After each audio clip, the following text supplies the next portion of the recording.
Hola, Hola, ¿cómo te llamas? mi nombre es Paviliana Vandol Ila Oriano. Pueden llamarme Vandol.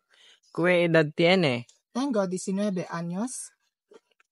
¿De dónde es usted? Soy del municipio de Ramón.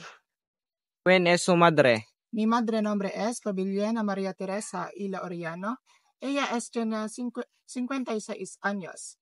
Ella trabaja en casa. Ella es bonita. ¿Quién es su padre? Mi padre nombre es Paviliana Virgilio Icayapan.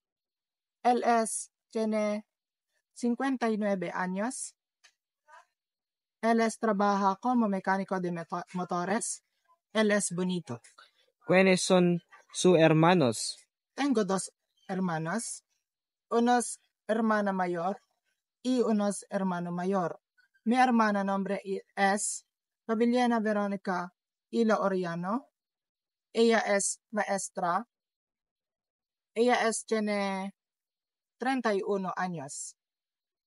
Mi hermano nombre es Paviliana Vincent Ila Oriano. Él es maestro. Él tiene 29 años. Mis hermanos son muy inteligentes. Adiós. Adiós.